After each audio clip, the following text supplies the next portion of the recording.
En el capítulo anterior tratamos sobre la historia de la micología en general. Hoy hablaremos del ciclo de vida de los hongos y de sus formas de alimentación, a través de las cuales se pueden clasificar estas plantas en 3 categorías. En el hongo hay 2 partes bien diferenciadas: la visible, que se encuentra en la superficie de la tierra, en la corteza de los árboles o sobre excrementos de animales, y la que a simple vista es invisible, ya que se desarrolla bajo tierra o en el interior de distintas zonas internas de animales o vegetales.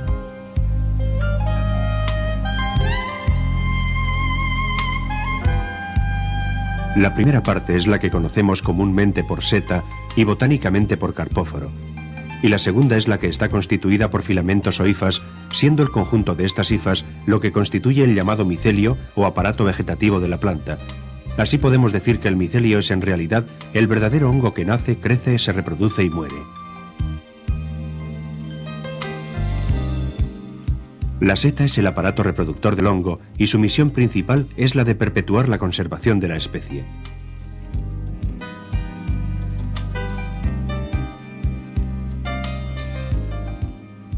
La seta lleva las esporas que al madurar y desprenderse dan lugar a nuevos hongos.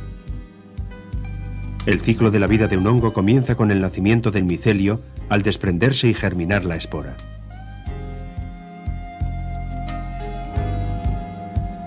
En una de las extremidades de esta se abre una pequeña fisura, a través de la cual desarrollan unos tubos germinativos largos, delgados y blanquecinos, que se denominan micelios primarios. Cuando esto ocurre, el micelio primario originado por una espora de determinado signo deberá encontrarse con otro micelio primario originado por una espora de signo contrario para poder producir nuevos hongos que perpetúen la especie. De la unión de 2 micelios primarios de distinto signo se forman los micelios secundarios algo más gruesos. Estos serán los que verdaderamente darán lugar al nacimiento de las setas.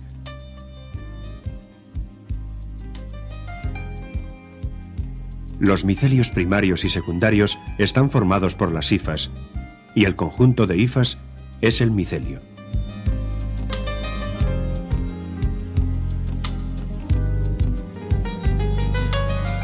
El número de esporas que desprende una seta para reproducirse alcanza en ocasiones miles de millones. Sin embargo, la mayoría de ellas no llegarán a germinar nunca por no encontrar las condiciones apropiadas para su desarrollo. Dentro de los denominados hongos superiores, u hongos que tienen su aparato reproductor bien visible, se pueden distinguir 2 grandes grupos: los basidiomicetos y los ascomicetos. Ambos se distinguen fácilmente al microscopio, pero no es tan sencillo a simple vista. En la categoría de los basidiomicetos se encuentran las setas más populares y la mayoría de las comestibles y venenosas conocidas. Son pues el grupo de mayor interés para los seteros aficionados.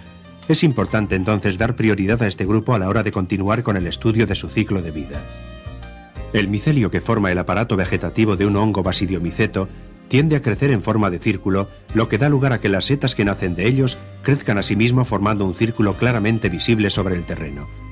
A estos círculos se les da el curioso nombre de corros de brujas. Existen incluso algunas especies de setas que definen en la hierba unos círculos casi perfectos, como la denominada Marasmius oreades, senderuela o Marasmius yangarria, las setas de campa, los champiñones o barrengorris y la Sudabarris sisa o seta de Orduña. En ocasiones el terreno es accidentado, lo que impide que el micelio crezca formando un círculo. Este buscará nuevos caminos para desarrollarse. Cuando lo hace en una sola dirección, puede dar lugar a una larga hilera de varios cientos de metros de longitud. El hongo entonces puede llegar a ser el ser vivo más largo de la Tierra. Ahora veamos cómo se forma la seta o carpóforo. Una vez formado el micelio secundario, tal y como hemos visto anteriormente, y si las condiciones de lugar, clima, época y terreno son las idóneas, comenzará a formarse dentro de la Tierra una aglomeración de hifas que originan una masa, más o menos esférica, que recibe el nombre de primordium. En este primordium, seguidamente, comienzan a formarse poco a poco las partes constituyentes de la futura seta, es decir, lo que serán en un futuro el bulbo o tallo subterráneo, el pie, las láminas y el sombrero, entre otros.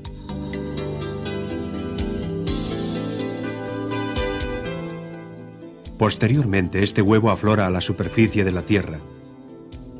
El llamado velo general, o paredes del huevo, se rompe al no estar sometido a la presión del terreno y de este modo nace la seta, como un pollito al romper la cáscara.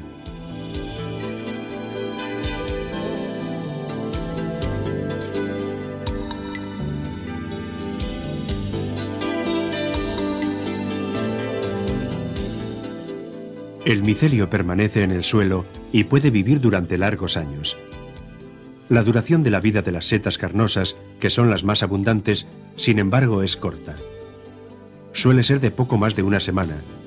Durante este tiempo madurarán sus esporas, lo que dará comienzo a un nuevo ciclo del que nacerán otros hermosos ejemplares.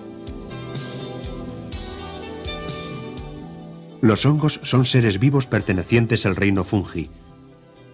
Son organismos criptógamos, o sea que carecen de flores y talofitas, como los líquenes, algas y bacterias. Este último grupo se caracteriza por estar desprovisto de vasos, tallos, raíz propiamente dicha, hojas y flores.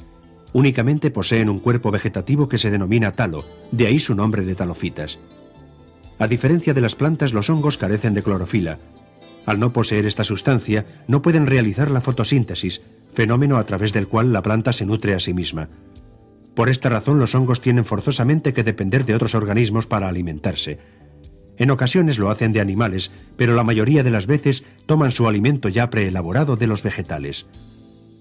Según el modo en que se alimentan, los hongos pueden ser de tres tipos: parásitos, saprófitos y simbióticos.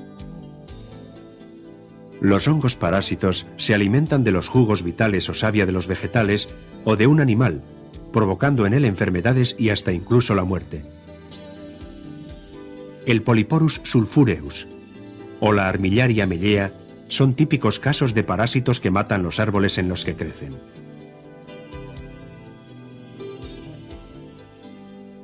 Las esporas de estos hongos se introducen en los árboles a través de alguna fisura producida por la rotura de una rama o por la mordedura de algún roedor. Una vez dentro, algunas germinan dando lugar a los hongos y estos a las setas que vemos sobre la corteza.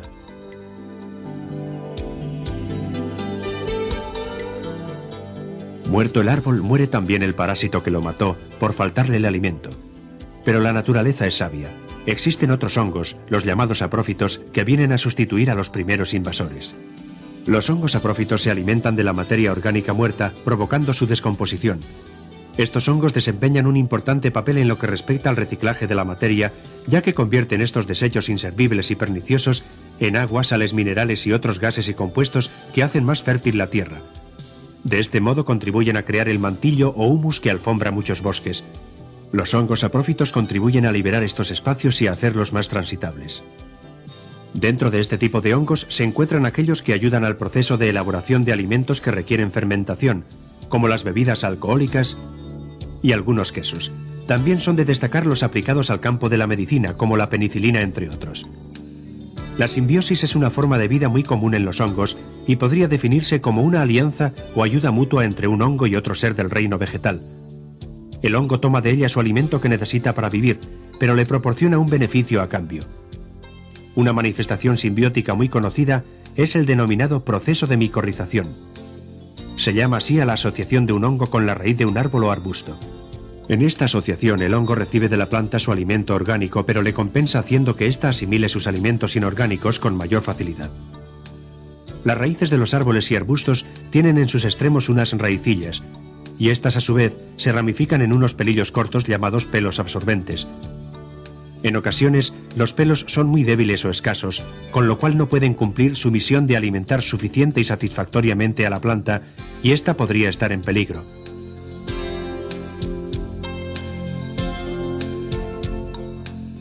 Es aquí donde el hongo prestará sus servicios, compensando el favor de la planta.